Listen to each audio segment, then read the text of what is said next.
தோட்டத்தை வந்து 2ஆக சரி பகுதியாக பிரிச்சுருக்கிறோம். மெயின் வந்து 3 இன்ச் பைப் போட்டிருக்கிறோம். ஈஸ்ட் வெஸ்ட்டில் மெயின் போகுது, நார்த்து சவுத்தில் சப்மெயின் போகுது. ஈஸ்ட் வெஸ்ட்டில் மரத்துக்கு போகிற 40 mmங்கிறது 1.25 இன்ச் பைப்பு. இங்கே நயக்ரா ஆட்டோமேட்டிக் வால்வு போட்டுட்டு இது சப்மெயின், இது வந்து 2 இன்ச் பைப்பு. இந்த 2 இன்ச் பைப்பு வந்து பார்த்தீங்கன்னா 50 மரத்துக்கு ஒரு கேட் வால்வில் கொடுத்துருக்குறாங்க. இதில் வந்து அங்கே வந்து 1.25 இன்ச் பைப் வந்து அங்கே வந்து பிரியும். 2 இன்ச்லேருந்து 1.25 இன்ச்சு 1.5 அடி கீழே போயிடும். மரத்துக்கிட்ட நடுவுலே போயிடுங்க. மரத்துலேருந்து 16 mm டியூப் வெளியில் வரும். ஒரு தென்னை மரத்துக்கு வந்து காய்ப்பு மரத்துக்கு 100லேருந்து 150 லிட்டர் தண்ணி கொடுக்கணும். 20 நிமிஷத்தில் 150 லிட்டர் தண்ணி விழுந்துருங்க. அந்த மாதிரி டிசைன் பண்ணியிருக்கிறோம். இப்போ வந்து பார்த்தீங்கன்னா இது சப்மெயின் 2 இன்ச் பைப்பு நேராக கொண்டு வந்திருக்கோம். 50 மரத்துக்கு இந்த 2 இன்ச் பைப் வருது. 2 இன்ச்லேருந்து 2 இன்ச் டீ போட்டு 2க்கு 1.25 ரெடியூசர் பண்ணி 1.25 இன்ச் பைப்பை இந்த மரத்தை ஒட்டியே குழி எடுத்துகிட்டு வந்து இந்த பைப்பை கொண்டுட்டு வர்றோம்.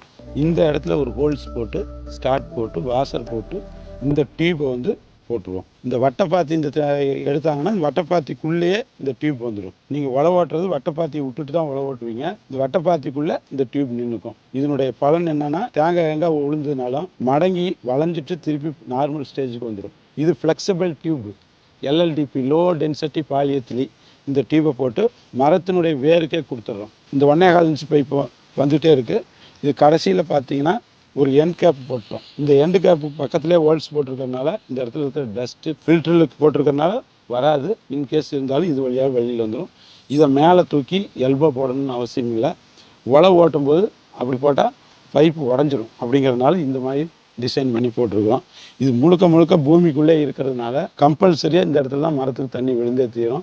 மரத்துக்கு போய் பழைய சொட்டு நீர் மாதிரி பார்க்கணுன்னு அவசியம் இல்லை. நீங்கள் பழைய சொட்டு நீரில் இந்த லைனில் மேலேயே இந்த மாதிரி டியூப் தான் வரும். பழைய முறையில் சுருட்டி வைப்பாங்க, அது கலந்துக்கிட்டு போயிடும். 1.25 இன்ச் பைப் டைப் போட்டோம்னு சொன்னால் உழவும் ஓட்டிக்கலாம், உள்ளுக்குள்ளே ஆடு மாடு விட்டுக்கலாம், மேய்ச்சிக்கலாம். வண்டி வாகனம் உள்ளுக்குள்ளே வந்து லோடு பண்ணி தேங்காய் லோடு பண்ணி கொண்டு போனாலும் எந்த பிரச்சனையும் கிடையாது. லேட்ரல் டியூப்பில் போட்டிங்கன்னா 8 வருஷத்துக்கு தான் வரும். குவாலிட்டி கம்மியாக தான் இருக்கும். அதில் வந்து அணில், மயில், முயல் இதெல்லாம் வந்து கடிச்சு வச்சிருச்சுன்னா மரத்தை விட்டு தனியாக தண்ணி போயிட்டு இருக்கும். இது வந்து மரத்துக்கு தூர்களே விடுவோம், வேர்லே கொடுத்துருவோம். 100 வருஷம்னாலும் எந்த பிரச்சனையும் இல்லை. ஆள் பிரச்சனைக்காகத்தான் இதை போடுறோம். இன்னும் போக காலங்களில் மேன் பவர் இருக்காது. இந்த மாதிரி தென்னை மரத்துக்கு போட்டும் பட்சத்தில் நல்ல ஃபியூச்சர்ஸ் நல்லா இருக்கும். தென்னை மரத்துக்கு நல்ல நீர் பாயும்.